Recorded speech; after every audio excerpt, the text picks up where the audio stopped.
kú dédé àkókò yìí o. Ìròyìn yàjóyàjó mú wá sí etí gbọ̀yìn láti iléeṣẹ́ jígí alára ìkànnì 14 tó kalẹ̀ sí ìlú Ìbàdàn ní ìpínlẹ̀ Ọ̀yọ́. Àbá ìṣúná ọdún 2025 tí wọ́n ti kéde rẹ̀ tẹ́lẹ̀ pé Ààrẹ Bọ́lá Tinubu yóò gbà lọ sí ilé ìgbìmọ̀ aṣojúṣòfin lọ́jọ́ Ìṣẹ́gun ọjọ́ 17 oṣù kejìlá ọdún 2024. Kò rí bẹ́ẹ̀ mọ́ o látàrí àwọn àtúnṣe kan tí ìjọba àpapọ̀ ṣe lé lórí.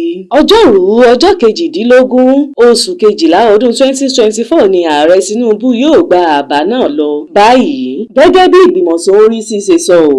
Ọjọ́ Ajé ni ilé ìgbìmọ̀ ti kọ́kọ́ buwọ́ lu àbá ìṣúná ọ̀hún. Ìyẹn Nàìjíríà yóò lò láti ọdún 2025 dé ọdún 2027. Àbá ìṣúná tí iye rẹ̀ jẹ́ 47.96 trillion náà ni a gbọ́ pé wọ́n dá dúró kí wọ́n lè ṣe àwọn àtúnṣe ìgbẹ̀yìn tó yẹ sí i. Mínísítà ètò ọ̀gbìn Sábì Abdullahi fìdí àyípadà náà múlẹ̀ o fáwọn akọ̀ròyìn ní ìlú Àbújá lọ́jọ́ Ajé lẹ́yìn tí ààrẹ ilé ìgbìmọ̀ Godwin Akpabio kéde lọ́jọ́ Ìṣẹ́gun. Ó ní 47.96 trillion tó wà lọ́wọ́ wa. Bẹ́ẹ̀ ni owó tí ìjọba fẹ́ yá lọ́dún tuntun jẹ́ 9.22 trillion. Bákan náà ló ní ìgbìmọ̀ MTEF tó ń rí sí ìyẹn owó epo, ìyẹn owó dọ́là sí náírà àti ọ̀wọ́n gógó ọjà ti wà lẹ́nu iṣẹ́. Gómìnà ìpínlẹ̀ Kebbi tẹ́lẹ̀ náà ṣàlàyé pé dọ́là 85 ní Nàìjíríà yóò máa ta àgbá epo kan o. Ó fi kún pé 2.6 million barrels ìyẹn àgbá epo tó lé ní mílíọ̀nù 2 ní àfojúsùn Nàìjíríà lójúmọ́ fún ọdún tuntun náà lórí iye tí wọn yóò máa ta epo ọ̀hún. Bangudu sọ pé 1,400 sí dọ́là kan ni o. Bẹ́ẹ̀ ni owó tí yóò wọlé jẹ́ 4.6. Gbogbo èyí ló ní yóò wáyé láàrin ọdún 2025 sí 2027 tí orílẹ̀-èdè yóò fi lo àbá ìṣúná náà.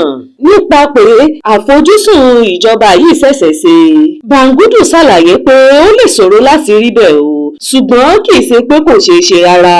Ó ní àfojúsùn ìjọba láti ilẹ̀ gan ni pé kí orílẹ̀-èdè yìí máa pèsè àgbá epo mílíọ̀nù 3 lójúmọ́ o. Ohun tí ìgbìmọ̀ rò pé ó yẹ ká lè pèsè ju mílíọ̀nù 3 àgbá epo lọ lójúmọ́. Tí ẹ kò bá gbàgbé, NNPC ti jẹ́ ká mọ àwọn ohun tí a ti ṣe àwárí rẹ̀.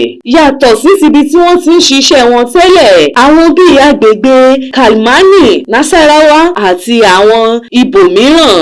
Bangudu ló ṣàlàyé bẹ́ẹ̀. Kò ní jù báyìí lọ lórí ìròyìn yàjóyàjó fún ti àkókò yìí. Ẹ máa bá wa subscribe sí ìkànnì jígí alára ìkànnì 14 tó kalẹ̀ sí ìlú Ìbàdàn ní ìpínlẹ̀ Ọ̀yọ́. Orúkọ tèmi ni Afọláṣadé Abbas láti ìlú Ìbàdàn. Ẹ ṣé púpọ̀.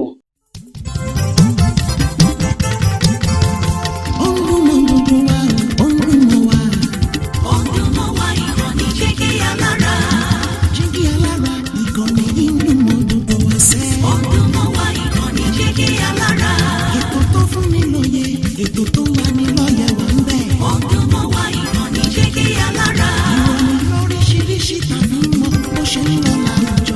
Ọdún mọ́ wá ìkànnì jígí alára. Ìkànnì jígí alára. Jígí alára. Jígí alára.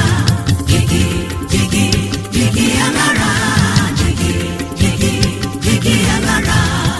Ìkànnì jígí alára 14 bàbá gbogbo.